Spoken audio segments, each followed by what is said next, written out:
When I was young, I remember having a million excuses to not go to school, especially on Saturday because Saturday our school had half day. Every Friday night, I would either complain having a stomach ache, having fever, having toothache, just so that my mom allowed me to stay home and not go to school. I also didn't have many friends in school, but that's a different topic altogether. A lot of times, our children do the same. They say we don't want to go to school, they say we don't want to do something.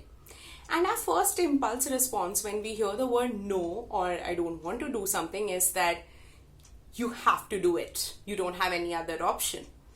But in this, we do not realize that what we are doing is we are encouraging sad learners. They are doing something unwillingly and we are forcing something on them, and that is not the right thing to do. What should we do then? Should we let them go and just tell them, okay, if you don't feel like going to school, go to sleep?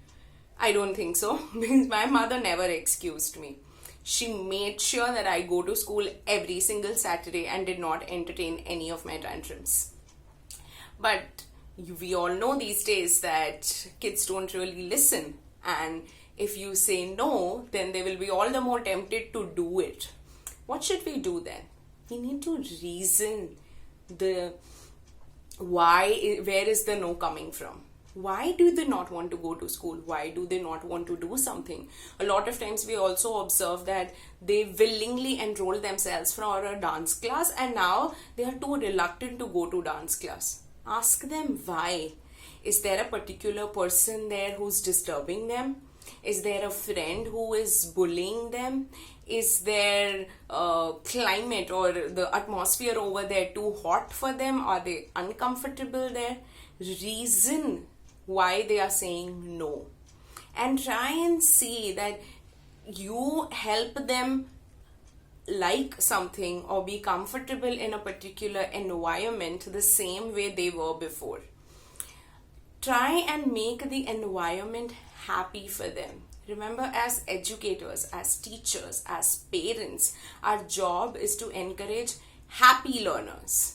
You know, a lot of times when I went to school and as a teacher, not as a student, and there was a sudden holiday announced, children would get very upset. And I would ask them, you are getting a holiday, why are you upset? And they would say, teacher, because I will miss my swimming class. I had swimming class tomorrow. So remember, there will always be things that they enjoy doing, that they love doing, and their likes, their interests, their hobbies will constantly keep changing. Today they like dance, tomorrow they like origami. Ask them, what is it that you enjoy doing? Why is it that you don't want to do this? Should we change something? Okay, you had dance class every Friday and Saturday. Should we reduce it to just Saturday because Friday you come back from school very tired? And they will always tell you what's bothering them. They will always let you know why they don't want to do something. Because if they are doing something unhappily, unwillingly, and if things are forced upon them, remember the outcome will never be positive. The outcome is never going to be fruitful.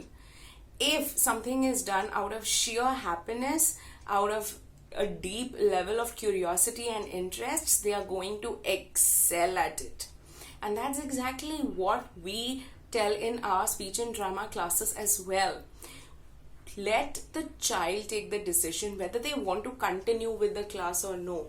Let the child tell you how they feel about it. Of course, we know a lot of things that are good for them and that we should introduce them to. But how do they feel about it? I was never interested in sports as a child. I do realize now that I should have, paid some attention. But that was not something that I enjoyed, that I liked a lot. But I loved participating and performing on stage. Though I was super introvert growing up, I participated in dramas, debates, group discussions, and today I'm doing the same with children. We train children in speech and drama, confidence building, forget about stage fear, help them in increasing their vocabulary. So they will find a way out. They will understand what is best for them. But that will only happen if there is sheer joy in what they are doing. any task that they are doing, that should spark joy in them. Of course, they will always not be very looking forward to things. There can be certain level of reluctance, especially I've observed this in children who love swimming. Initially they were very scared of the waters. So yes, we know our child best and we need to push them in certain verticals, but if it is not something that they are happy doing, please reason it out. Do not stop it right away, because again that would also not be advisable, but reason it out. Why they are not liking something, why is it that they no longer want to do it, and then maybe modify things a little or introduce new things. There are so many things that we can learn.